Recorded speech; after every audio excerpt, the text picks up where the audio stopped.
लीजिए सुनिए बाबू शरत चंद्र चट्टोपाध्याय की लिखी कहानी गुरुजी। यह आज की बात नहीं है, बल्कि बहुत दिन पहले की बात है, जब हम अपने गांव की एक पाठशाला में एक ही क्लास में पढ़ते थे। उन दिनों हमारी उम्र 10 से 11 वर्ष की थी। लालू के दिमाग में दुनिया भर की शरारतें भरी थीं। आदमी को डराने, सजा देने और न जाने कितने तिकड़म उसके दिमाग में थे। एक बार लालू ने अपनी माँ को रबड़ का सांप दिखाकर इस तरह डरा दिया कि उनके पैर में मोच आ गई, जिसकी वजह से उन्हें 7 से 8 दिनों तक लंगड़ा कर चलना पड़ा था। लालू की इस बदमाशी से चिढ़कर माँ ने कहा, इसके लिए मास्टर रख दिया जाए। नित्य शाम को जब पढ़ने बैठेगा तब इसे बदमाशी करने का मौका नहीं मिलेगा। यह सुनकर लालू के पिताजी ने कहा, नहीं, मेरे लिए मास्टर नहीं रखा गया था। मैं स्वयं अपने प्रयत्नों से अनेक दुख कष्ट झेलकर पढ़ लिखकर वकील बन पाया हूँ। मेरी इच्छा है कि लालू भी मेरी तरह पढ़ लिखकर आदमी बने।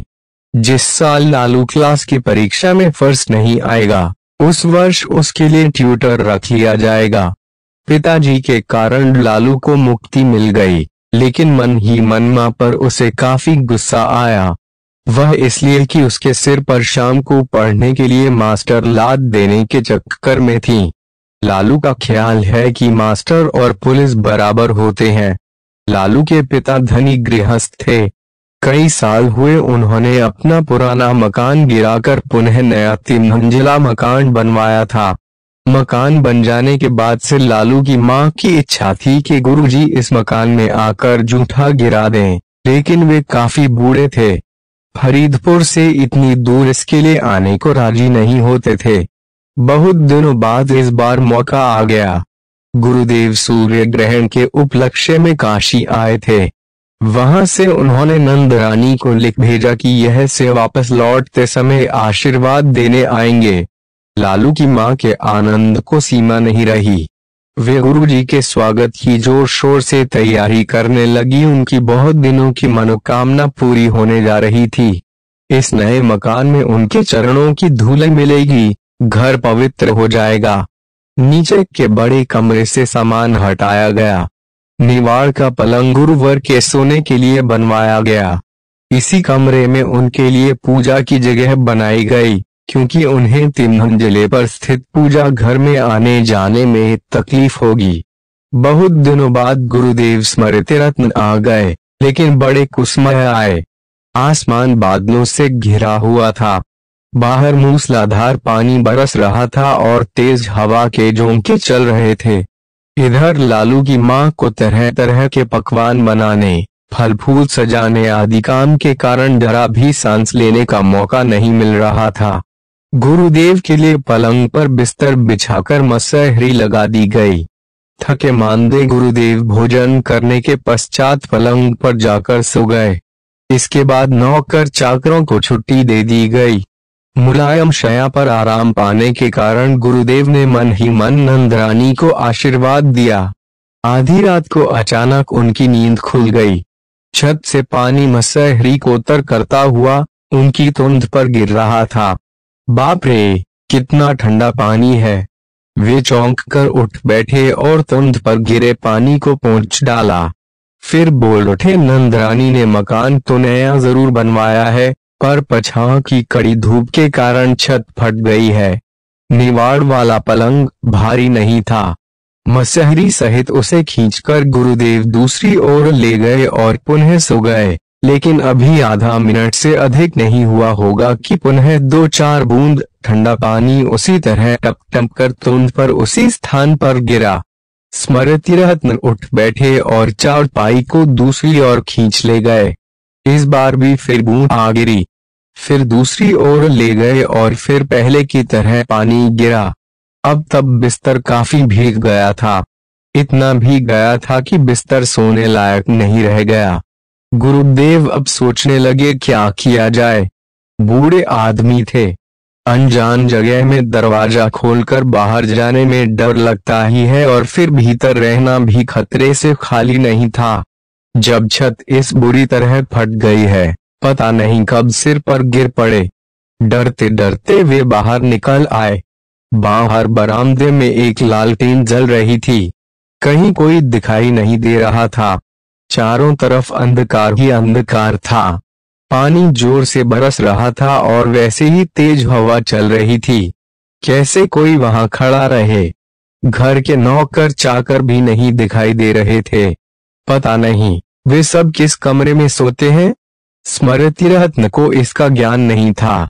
2-3 बार उन्होंने आवाज भी दी, प्रत्युत्तर में किसी ओर से कोई जवाब नहीं आया। एक ओर एक बेंच पड़ी थी। इस बेंच पर लालू के पिता के गरीब मुवक्किल बैठते हैं। लाचारी में गुरुदेव उसी पर बैठ गए। मन ही मन उन्होंने यह महसूस किया कि इससे उनकी मर्यादा पर ठेस पहुंची है, लेकिन इस समय इसके अलावा और कोई चारा भी न था।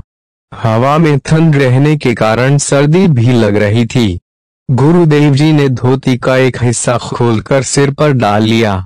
दोनों पैर आपस में सटाकर उकड्डू बैठकर यथासाध्य आराम पाने की कोशिश करने लगे। मन बड़ा दुखी हो गया। इधर नींद के कारण आंखें ढपी जा रही थीं। गरिष्ठ भोजन करने के कारण कई बार खटी डकारें भी आईं। इसी तरह नाना प्रकार की चिंताएं उन्हें सताने लगीं। ठीक इसी समय एक नया उपद्रव प्रारंभ हुआ। पछाड़ के बड़े बड़े मच्छर कानों के पास गुनगुनाने लगे। ढपती हुई आंखों को उधर ध्यान नहीं देना चाहिए, परंतु मन शंकित हो उठा। पता नहीं इनकी संख्या कितनी है। 2 मिनट बाद ही गुरुदेव जी को मालूम हो गया कि इनकी संख्या अनगिनत है। इस सेना की उपेक्षा करने वाला संसार में कोई वीर नहीं था। इनके काटने से जैसी जलन होती थी, वैसी ही खुजलाहट। स्मृतिरत्न ने तुरंत उस स्थान को छोड़ने में ही कल्याण समझा।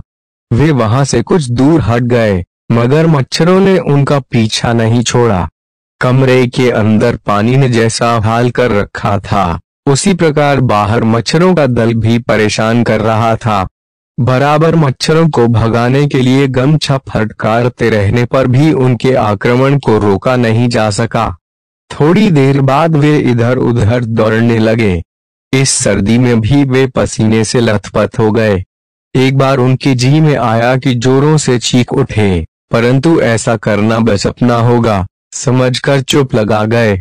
कल्पना में उन्होंने देखा कि नंदरानी मुलायम बिस्तर पर मसहरी लगाकर आराम से सो रही है। घर के अन्य लोग भी अपनी अपनी जगह पर सोए हुए हैं, लेकिन उनकी दौड़दैश धूप में जान फंसी हुई है। तभी किसी घड़ी ने टन टन कर 4 बजने की सूचना दी। परेशान होकर बोले, काटो कमबख्तो, खूब काटो, जितना काट सकते हो काटो, अब मैं तुम्हें भगाने से रहा। इतना कहने के बाद वे अपनी पीठ को मच्छरों के हमले से बचाने के लिए दीवार से सटकर बैठ गए। फिर बोले, अगर सवेरे तक जीवित रहा तो इस अभागे देश में फिर नहीं रहने का। पहली गाड़ी से घर चल दूंगा। क्यों यहाँ आने का मन नहीं करता था, अब समझ गया। यही सब सोचते सोचते उन्हें नींद आ गई और रात भर की थकान के कारण बड़े बेखबर सो गए।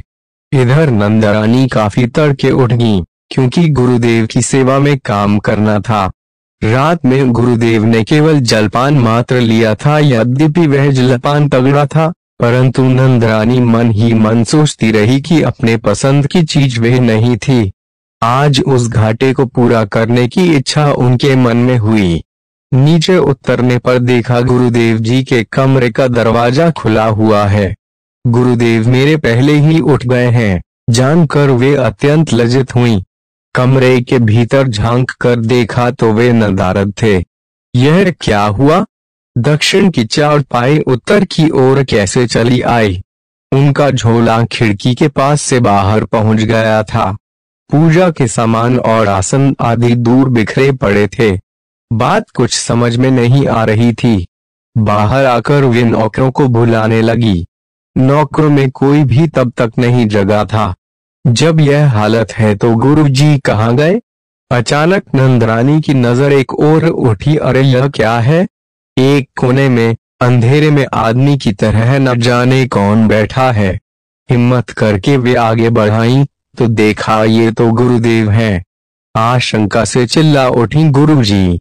नींद टूटने पर स्मृति रत्न ने आंखें खोलकर देखा, फिर धीरे धीरे सीधे बैठ गए। नंदरानी चिंता, लज्जा और भय के कारण अवरुद्ध कंठ से पूछ बैठी, गुरुजी आप यहाँ क्यों? स्मृति रत्न उठ खड़े और बोले, बेटी रात भर मेरे दुखों की सीमा नहीं रही। क्यों गुरुदेव?